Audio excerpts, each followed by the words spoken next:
یہ دنیا، یہ زندگی، یہ سسٹم، یہ نظام، یہ سلسلے، یہ سلطنتیں، یہ اجتماع، یہ ایک سائنس ہے پوری.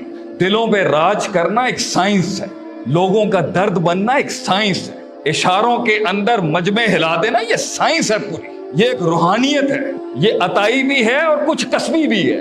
یہ ایک کاٹ ہے، ایک اثر ہے. یہ ایسے نہیں آ سکتا.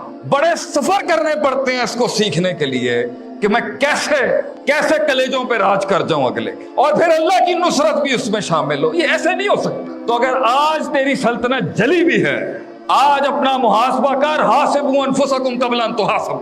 اپنا آڈٹ آج کر کہ اللہ نے کوئی تعصب نہیں رکھا، نعوذ باللہ، اپنی رحمتوں کی تقسیم. تو اوپر سے معجزے نہیں اتار سکا، تیرے لیے 600 پر والا نہیں اتر سکا، منو سلوا تیری زندگی میں نہیں آیا، تیرے لیے آسمانی فیصلے نہیں بدلے. کیوں نہیں بدلے؟ کیوں نہیں بدلے؟ کیا تیری زندگی کے اندر وہ طوفان نہیں کھڑا کر سکتا؟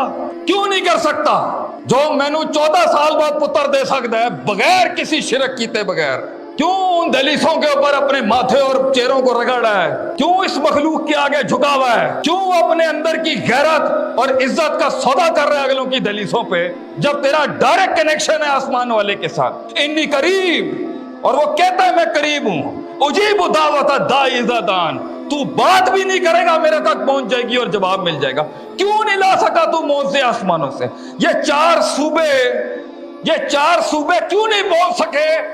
اس کے اوپر اگر ہم سوال اٹھائیں نا، ہم جو روحانی علوم کے شاگرد ہیں، اس کے اوپر ایسا آڈٹ کیا جا سکتا ہے بھائی. چلو وسائل نہیں سی، فیکٹریاں نہیں سی، لوگ نہیں سی، رب دی رحمت بھی نہیں آئی توڑے ہوتے.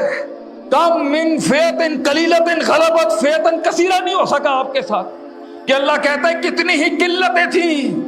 There were so many people, less in numbers. کتنے ہی لوگ تھے، وسائل میں کم، عدد میں کم، حوصلوں میں کم، ہر چیز میں کم، مگر اللہ نے انہیں بڑے بڑے فلسفوں کے اوپر غالب کر دیا. باذن اللہ تیری زندگی میں کیوں نہیں ہوا؟